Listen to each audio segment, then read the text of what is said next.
Hello दोस्तों, स्वागत है आप सभी का हमारे चैनल खौफ की परछाई में। मेरा नाम सुषमा कुमारी है। अक्सर जब हम किसी नए शहर में जाते हैं तो सोचते हैं कि हमारे पड़ोसी अच्छे और मददगार मिले, लेकिन क्या वो वही मददगार पड़ोसी आपके जीवन का सबसे बड़ा दुख बन जाए। आज मैं आपके लिए लेकर आई हूँ दिल्ली के एक आलीशान फ्लैट की एक सच्ची और रोंगटे खड़े कर देने वाली कहानी, जिसे सुनने के बाद अगली बार आप अपने पड़ोसियों को भी एक अलग नज़र से देखेंगे। अगर आप मेरे चैनल पर नए हैं और आपको ऐसी ही रोंगटे खड़े देने वाली हॉरर स्टोरी पसंद है तो मेरे चैनल को अभी सब्सक्राइब कर लें और बेल आइकन को बिल्कुल दबाना ना भूलें। तो दिल थाम कर बैठिए और चलिए शुरू करते हैं आज की ये खौफनाक कहानी। ये कहानी है माया नाम की एक लड़की की। साल था 2021। माया की उम्र करीब 21 साल थी जब वो कर्नाटक के एक शांत इलाके से निकलकर अपनी आगे की पढ़ाई के लिए दिल्ली जैसी भागदौड़ वाली जगह पर आई थी। तब पढ़ाई में 2 साल का गैप होने की वजह से वो थोड़ी नर्वस थी, लेकिन उसके माता पिता को उस पर पूरा भरोसा था। उन्होंने भारी फीस भरकर दिल्ली के एक नामी कॉलेज में उसका एडमिशन कराया था। दिल्ली आने से पहले ही माया के पेरेंट्स ने उसके रहने का इंतज़ार कर दिया था। यह दिल्ली के एक बड़ी और जानी मानी सोसाइटी थी जिसमें 4 बड़ी बिल्डिंग थी, ABCD। माया को बिल्डिंग C में 8 फ्लोर पर एक फ्लैट मिला था। शुरुआत के 3-4 महीने माया उस फ्लैट के बिल्कुल अकेली रहती थी। वह स्वभाव से थोड़ी शांत थी और उसे ज़्यादा घूमना फिरना या लोगों से मिलना पसंद नहीं था। उसी 8 फ्लोर पर माया के फ्लैट के ठीक सामने वाले फ्लैट में रहते थे मिस्टर वर्मा। मिस्टर वर्मा एक बुजुर्ग व्यक्ति थे जिनकी पत्नी के देहांत का काफ़ी समय पहले हो चुका था। वो घर के में अपने बड़े बेटे और अपनी बहू के साथ रहते थे। जब माया नई वहाँ शिफ्ट हुई तो मिस्टर वर्मा और उसका परिवार उसके लिए फरिश्ता बनकर सामने आया। उनके बेटे ने माया का भारी सामान ऊपर चढ़ाने में मदद की। यहाँ तक कि शुरुआत के 3-4 दिन जब माया को खाना बनाना नहीं आता था तो उसके घर से माया के लिए गर्मा गर्म खाना आता था। माया इस व्यवहार से बेहद खुश थी और खुद को खुशनसीब समझ रही थी। क्योंकि दिल्ली में माया का कोई और दोस्त नहीं था, इसलिए वो अक्सर शाम के वक्त मिस्टर वर्मा के घर चली जाती। मिस्टर वर्मा की एक बहुत ही प्यारी और बुजुर्गों वाली वर्मा स्माइल थी। वो माया को चाय पिलाते, उसके साथ बातें करते और बताते कि कैसे अपनी आँखों के सामने दिल्ली को बदलते देखा था। ये सारी बातें माया को बहुत अच्छी लगती थी, लेकिन कहते हैं ना कि हमारी छठी इंद्रियां हमें आने वाले खतरे का एहसास पहले ही करा देती है। माया जब भी उस फ्लैट के अंदर कदम रखती उसे एक अजीब सी भारीपन और बेचैनी महसूस होती। ऐसा लगता जैसे कोई अदृश्य ताकत उसे वहाँ से तुरंत भाग जाने को कह रही हो। लेकिन मिस्टर वर्मा का अच्छा व्यवहार देखकर माया हर बार अपने डर को वहम समझकर टाल देती थी। पर एक और चीज़ थी जिसे टालना नामुमकिन था। वो थी उस घर से आने वाली एक अजीब सी सड़न जैसी बदबू। वो बदबू साधारण कचरे या सीलन की नहीं थी, बल्कि ऐसे थी जैसे कोई मांस का टुकड़ा हफ्ते से सड़ रहा हो। कुछ महीनों बाद कॉलेज शुरू हुआ तो माया को एक रूममेट मिल गई जिसका नाम था तानिया। तानिया बहुत ही हंसमुख लड़की थी। दोनों के कमरे अलग थे, लेकिन डर और उस अजीब बदबू की वजह से माया ज़्यादातर समय तानिया के कमरे में ही बिताती थी। माया ने अपने कमरे की खिड़की खोलना भी बंद कर दिया, क्योंकि जैसे ही खिड़की खोलती सामने मिस्टर वर्मा के फ्लैट से वही डरावनी और सड़न भरी बदबू सीधी उसके कमरे में आ जाती थी। फिर आई वो काली रात जिसके माया की ज़िंदगी को हमेशा के लिए बदल दिया।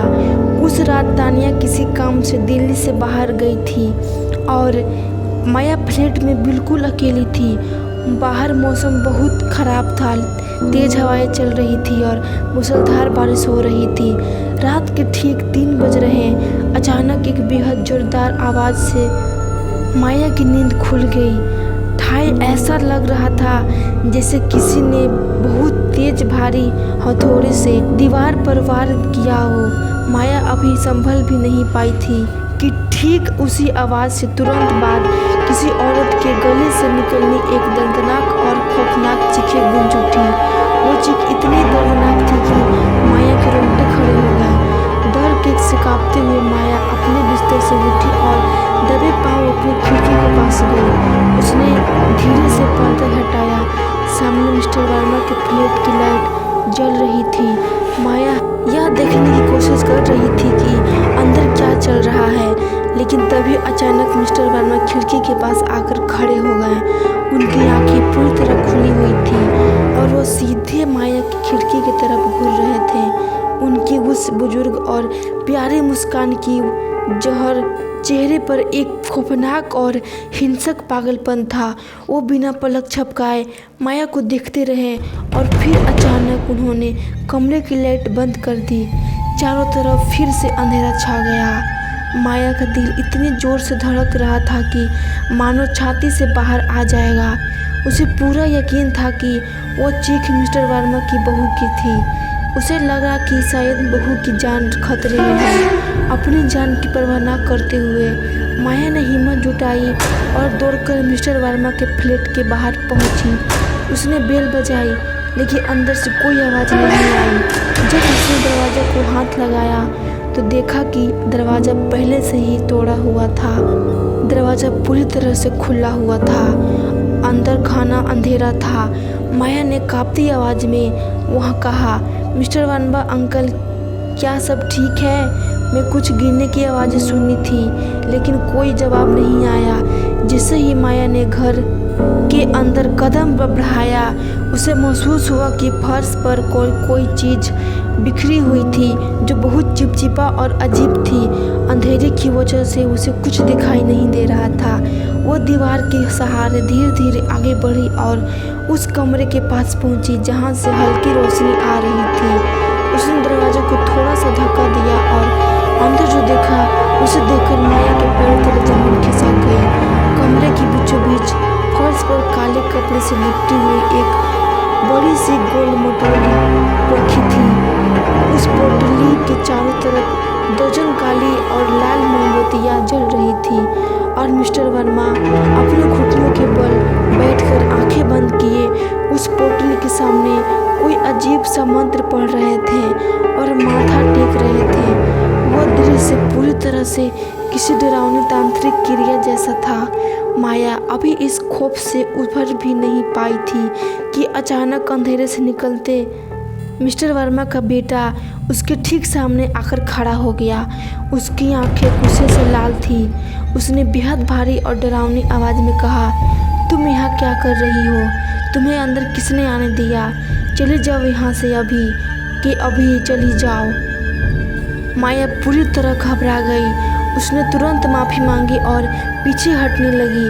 तभी उसने फिर से अंदर से कमरे से मिस्टर वर्मा की बहू की सिसकने की धीमी आवाज़ सुनाई दी। माया ने तुरंत अपनी जेब से मोबाइल निकाली और पुलिस का नंबर डायल करने लगी, लेकिन तभी उसका पैर फिसलते फिसलते बचा। उसने अपने फ़ोन की टॉर्च जलाई और रोशनी नीचे फर्श पर डाली। जो कुछ फर्श पर फैले थे उसे देखकर माया का भी जी मिचला उठा।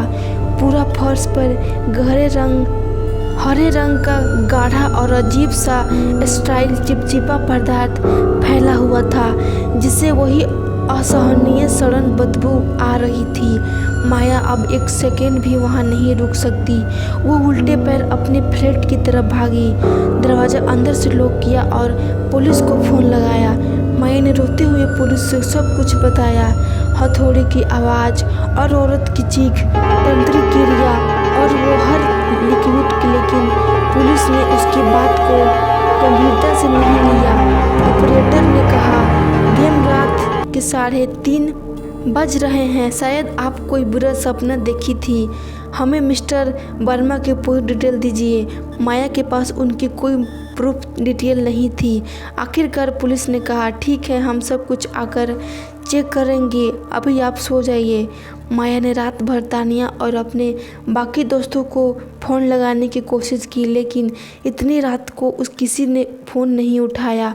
वो पूरी रात अपने कमरे के कोने में बैठकर रोती रही। सुबह होने से ठीक कुछ देर पहले जब बारिश थमी, माया ने फिर खिड़की से झाँका।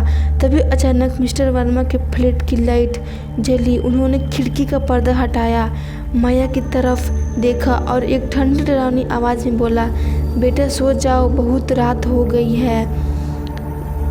अगले दिन सुबह पुलिस की टीम आने से पहले माया ने हिम्मत की और उसने अपने कॉलेज के एक लंबे चौड़े और हटे कटे दोस्त को बुलाया ताकि उसे डर न लगे। जब वो अपने दोस्त को साथ दोबारा मिस्टर वर्मा के फ्लैट में गई तो वहाँ का नज़ारा देखकर उसके होश उड़ गए। पूरा घर एकदम साफ सुथरा और व्यवस्थित था। फर्श पर न तो कोई हरे रंग का चिपचिपा पदार्थ था, ना कोई मोमबत्ती और ना ही वो काले रंग कपड़े पोटली। यहाँ तक कि मिस्टर वर्मा की बहू बिल्कुल ठीक ठाक हालत में रसोई में चाय बना रही थी। माया ने पूरे घर का कोना कोना छान मारा, लेकिन कोई सबूत नहीं मिला। तभी मिस्टर वर्मा माया के पास आए और एक रहस्यमयी मुस्कान के साथ बोले, क्यों बेटा, हो गई तुम्हारी तलाशी, कुछ मिला? माया शर्मिंदा की थी और खौफनाक भी थी। उसने माफ़ी मांगी और वहाँ से चली गई। तभी मिस्टर वर्मा माया के पास आए और एक रहस्यमयी मुस्कान के साथ बोले, इस घटना के ठीक 2 महीने बाद मिस्टर वर्मा और उनका पूरा परिवार बिना किसी को कुछ बताए रातों रात सोसाइटी और दिल्ली छोड़कर हमेशा के लिए चले गए। किसी को नहीं पता कि वो कहाँ गए और क्यों गए। आज इस बात को 5 साल बीते हो चुके हैं। माया आज भी उस फ्लैट में रहती है, लेकिन जब भी वो रात को सोती है तो उसके चेहरे पर वही सवाल गूंजती है, क्या वो वाकई में एक बुरा सपना था या फिर उस रात उसने कुछ ऐसा देखा कि जो इंसानी समझ से परे था। और वो हरे रंग का पदार्थ क्या था? इसका जवाब आज भी दिल्ली की उन दीवारों में दफन है। आपको क्या लगता है दोस्तों? कमेंट सेक्शन में अपनी राय जरूर दीजिएगा। मैं हूँ आपकी दोस्त सुषमा कुमारी। अगर आपको ये कहानी अच्छी और डरावनी लगती हो तो वीडियो को शेयर करना बिल्कुल ना भूलें। मिलते हैं अगली एक और खौफनाक सच्ची कहानी के साथ। तब तक के लिए सावधान रहें, सुरक्षित रहें।